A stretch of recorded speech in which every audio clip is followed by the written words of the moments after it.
Hey y'all, welcome to Sasser House. My name is Emily Ann, and today in this video, I'm going to be showing you how I crocheted this super cute granny square blanket. You can customize this to make it whatever colors, whatever size, however big or little that you want. This one I made specifically for my little cousin who picked out the colors because she wanted her very own granny square blanket. You'll get to see her reaction at the end, and if you want to know how we did it, just keep watching. So the pattern I'm using to make these granny squares is just the standard granny square pattern.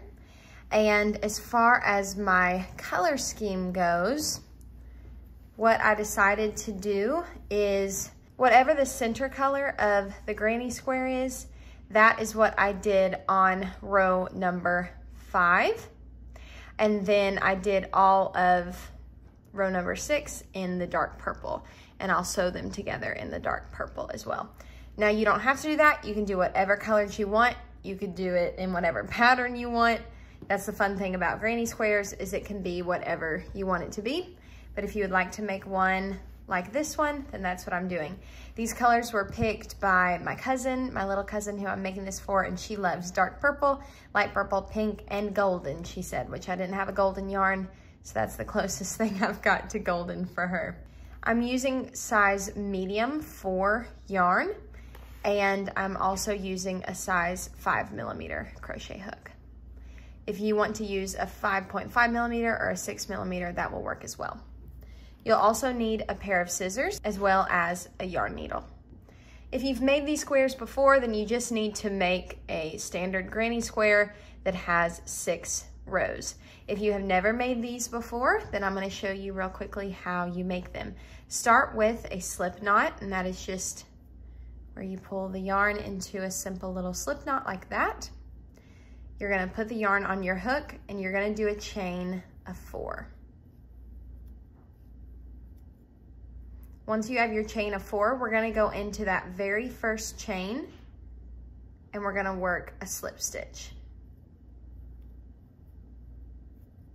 Now we have a ring. Chain 2, yarn over and double crochet into the center of that ring. Yarn over and do that again.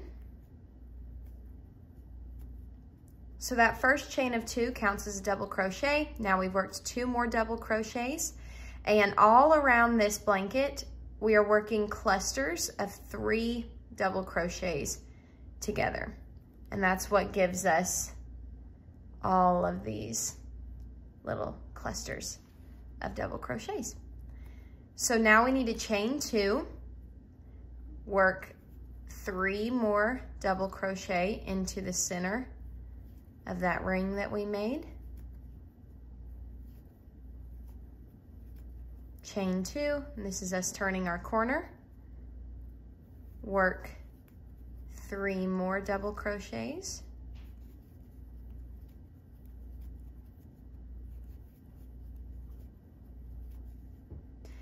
Chain 2 again, and then this will be our last set of 3 double crochets. If you've never worked a double crochet, you just yarn over the hook, insert the hook into the ring, pull up a loop, yarn over, pull through the first 2, yarn over, pull through the last 2.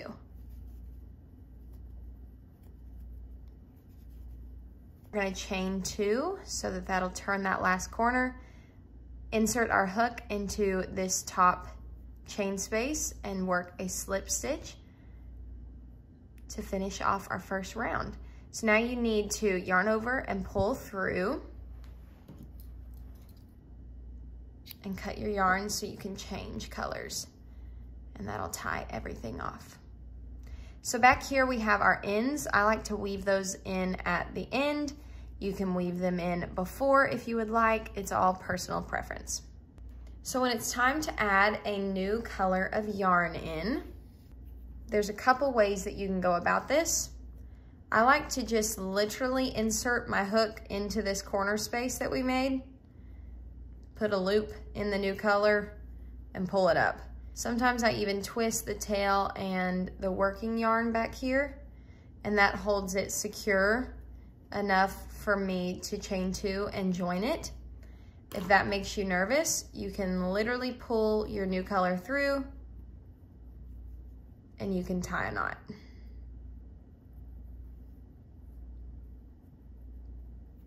then it's attached. So, however you want to add your new yarn is up to you, but you need to chain 2,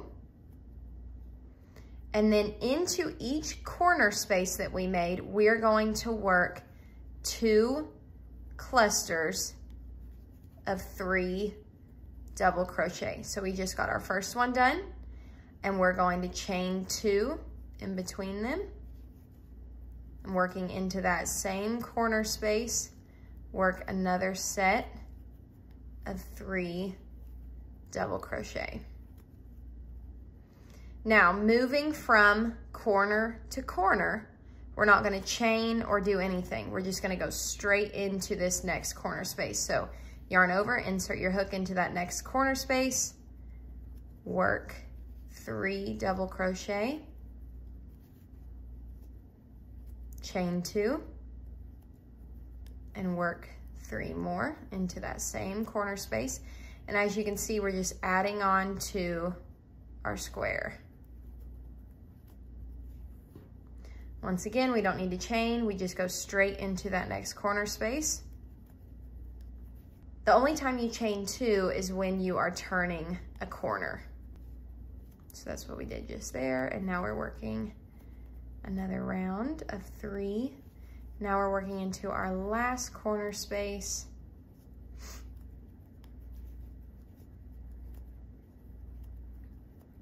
Chain 2, and work our last set of 3 double crochets. All right, so once we have done all of that, we're going to slip stitch once again into this top chain to join those together, pull up a loop, and cut our yarn. All right, my tails are making everything messy down here because we haven't woven them in, but this is what you should be looking like. So now you can see we have corner spaces just like we had before, but now we have this in-between space. It's not a corner, that's a straight edge. So I'm gonna show you what to do once you get to that. All right, adding in our next color, I'm gonna chain 2. We're working into the corner space. I always like to work into the corner space as I begin.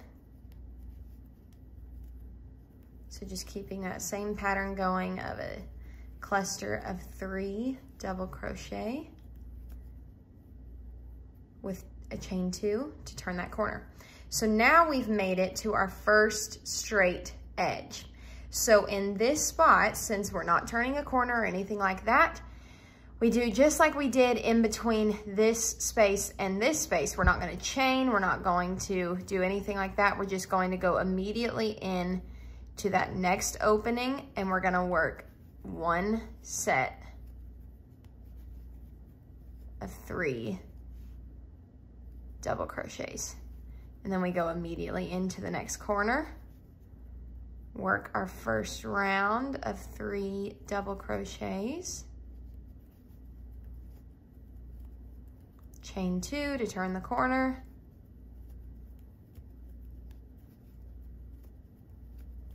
and work our next round. And now, as you can see, after doing that, when we come back here, now we have 2 of these openings, and that's how the square grows. So you go from adding 1 space in the flat side to then the next round you'll add 2 in the flat side, then the next round you'll add 3 along the straight edge, and then 4 along the straight edge, and so on and so forth.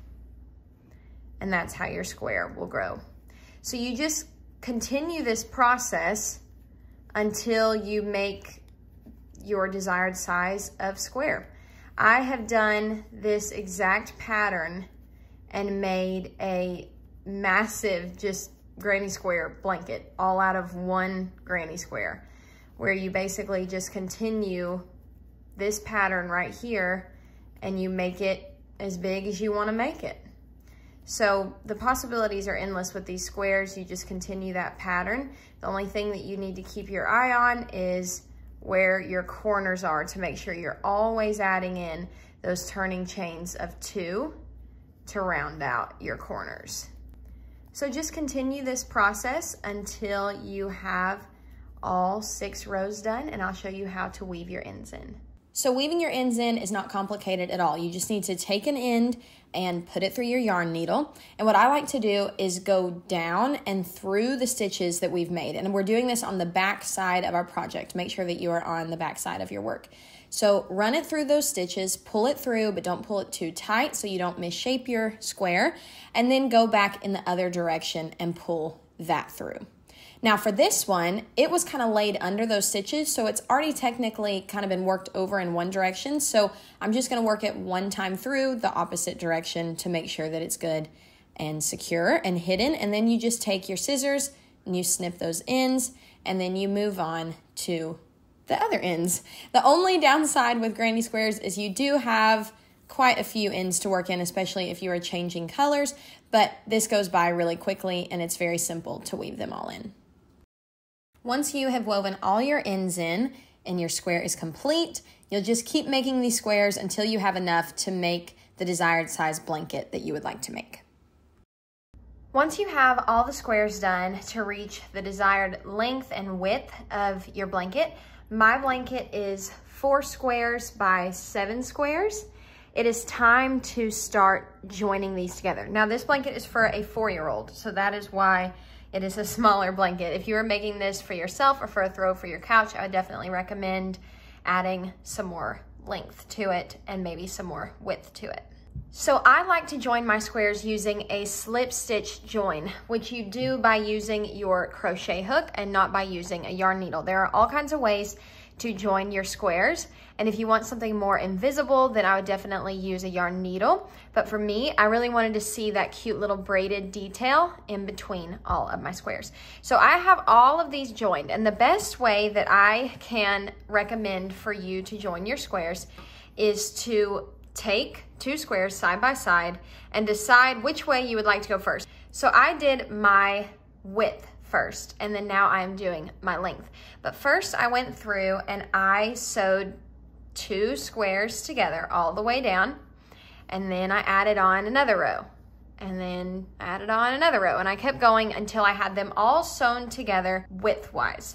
Then it was time for me to sew them together lengthwise, and I just do that stitch right over top of that join that I did before. This seems like the easiest way and most efficient way to join your squares, at least it is for me.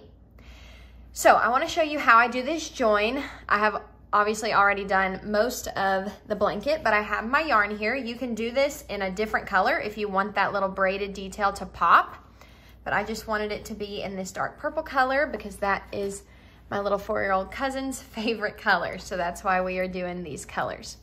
So start by making a slip knot and put the loop on your hook and tighten it down. So one thing that you want to make sure of when you are doing this slip stitch join is that the yarn doesn't lay on top of the project as you work like this. You want the yarn to lay underneath the project. So you want to be pulling it from underneath the squares. So we're just gonna put the yarn underneath the project so that we're pulling from the inside and not over top. So with your tail out of the way, you're going to be working into the outer stitches of your chain. So here's all of our chains. We're gonna be working in this outer stitch right here, this outer loop on both sides of our square. So starting at the bottom in our turning chain, I'm gonna insert my hook with my loop still on here. I'm gonna insert my hook into the outside stitch of this square, and then I'm gonna go over to this square, and in this same stitch in the outside loop, I'm gonna insert my hook. Now I'm gonna reach for my yarn that's up underneath my squares, and I'm just going to pull that yarn through all 3 loops. The first one can be a little tight. Okay, so I'm gonna continue that. Insert my hook into the outside loop of the next chain, then go over to the next square, go into the next chain little loop over there, and then pull through. So I'll show you that again. So you can see right here, we're working into the outside loop.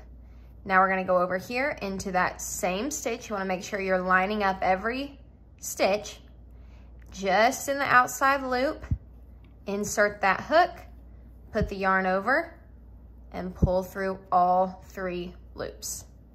So this is all you do to join these squares. And I will meet you back once we get to this little intersection right here, so you can see how to just go right over top of that seamlessly. And you'll just continue this as you work through, you know, each row. And then at the end, you've got these little tails to weave in, but I don't even think we're gonna need to weave in our tails with this pattern. I'm gonna show you how we'll work right over top of those when we start our border on the edges of this blanket next. Okay, so once you make it to a crossing section, I went ahead and worked all the way so you could just finish it out with me. But once you make it to a crossing section, you're gonna work all the way up to where that stitch is that's joining these two. All you're going to do, you've got your yarn under here still. All you're gonna do is just cross over that section, go into the next loops, the outside loops, grab your yarn, and you are going to just work that stitch right over top. And then continue with that same slip stitch in those outside loops all the way to the end.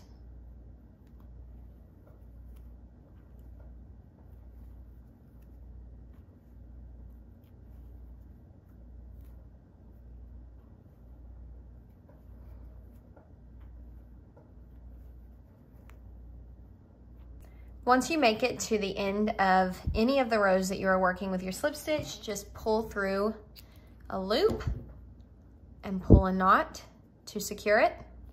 And if you are not gonna work any type of border, you could just weave these in and be done, but I definitely recommend working up a border so that it looks finished. So we're gonna get into that next. For this blanket, I'm going to work up a couple more rows of this granny square cluster stitch all along the entire perimeter of the blanket. So to do that, I'm gonna act like we are adding in a new color of yarn right here into the corner. I'm gonna attach our purple yarn. I'm going to chain 2, yarn over, double crochet, yarn over, double crochet, and then chain 2 so that we'll have another corner right there, and then work another cluster of 3 double crochets in that corner. So this is going to act kind of like a border, but also just a continuation of the overall granny square look, and then we'll add in a couple different colored stitches and rows after this. But I think we're gonna go around at least twice. We might do 3 times. I'll see what it's looking like. I'm kind of making up this pattern as I go, so we'll see what it's looking like. But basically, all I did to start this row is work that corner, and then I'm just going in between all of our sets of 3 double crochets and working it just like any other granny square.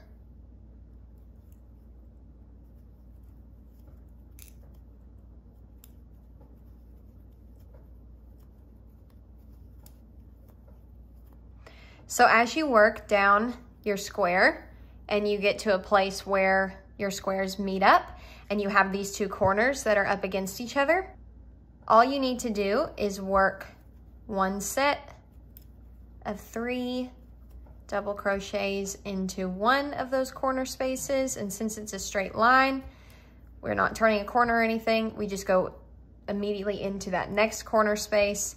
Oh, sorry. And work our next set. And this is gonna give us a nice finished straight edge to work off of and join all of our squares together very nicely. So just continue with this pattern all along your entire blanket, remembering to always put 2 sets of 3 double crochets joined by a chain of 2 in each corner so that you're still turning all of your corners. So I realized as I was finishing up this first round of our border that we were changing colors every single time when we were making the squares, and so some of y'all may not know how to continue on without changing colors and not having to cut your yarn and weave in your ends and all that stuff. So when you make it back around to your corner, I worked my last cluster of 3 double crochet right here. I'm going to slip stitch to join my border together.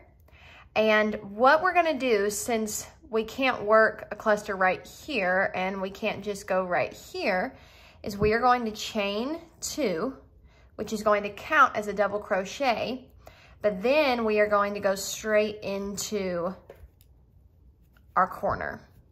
And then when we come back around and we've worked our way all the way around the blanket, we'll have this chain 2 right here, and we'll work 2 double crochets and then slip stitch into the top of this chain. And that's how you continue going on with this pattern without having to snip your yarn, retie on, and have more ends to weave in. And then when we join to this one, if I decide to do another round of these, which I don't know if I will or not, I'll know after I'm done with this round, but if you want to do it again, then you'll join right here and you'll immediately be able to work your next cluster right here because your yarn will be starting at the top of this space. Okay, hi, we've moved locations because my table is currently my sewing station. I'm learning how to sew right now, y'all, and it's got too much stuff on it to clear off. So we're gonna work on our blanket right here. So I ended up just sticking with the 2 extra layers of the granny square pattern, and now we're just gonna go in and do some normal crochet work in the chain spaces that we have right here. So, you know, this whole time we've been doing granny squares, we've been working in between these clusters of 3, but now we're gonna actually work just like normal crochet stitches into the chain area. So I'll show you what that's gonna look like. I'm just gonna add the yarn back here actually at the base of this cluster, not right in that corner. I'm gonna add it over here because I wanna work multiple, we'll work 3 stitches in this corner.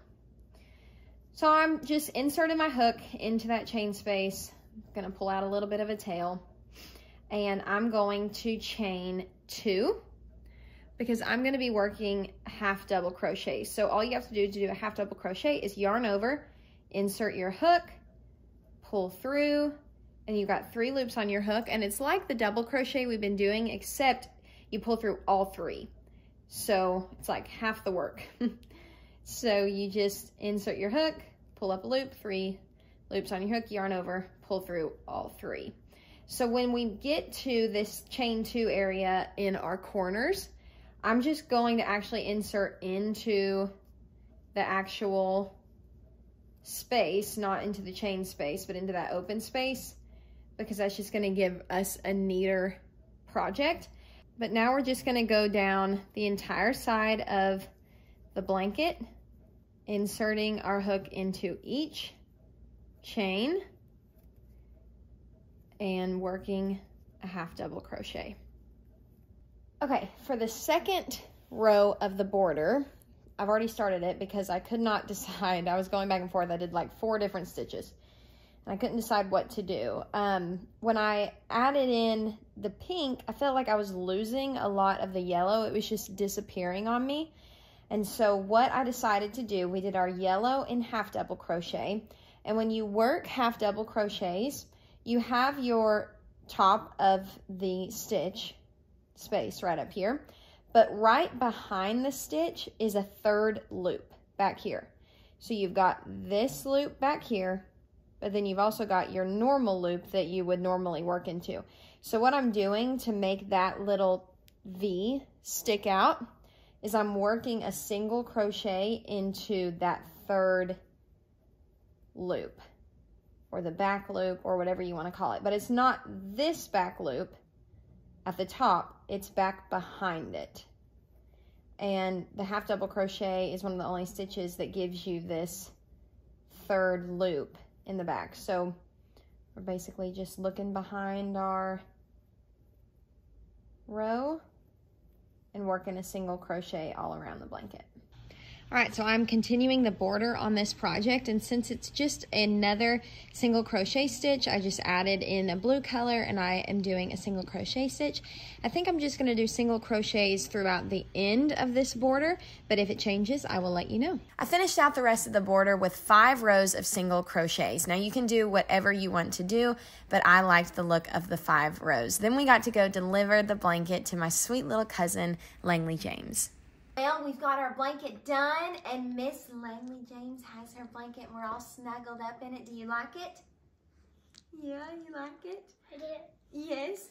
And I didn't show the ending of my border, but we just kept going until we liked it with single crochet stitches, and we weaved in our ends. I felt like it was just getting repetitive, so I didn't film all the rows that we did, but you can see we did 1, 2, 3, 4, 5 rows of these single crochets on the border and just weaved in our ends. So I really hope you loved this tutorial, and y'all be sure to like and subscribe and leave a comment down below if you have any questions, and let us know what you want to see next, and we'll see you on the next Sasser House video. You want to tell them bye? Yeah.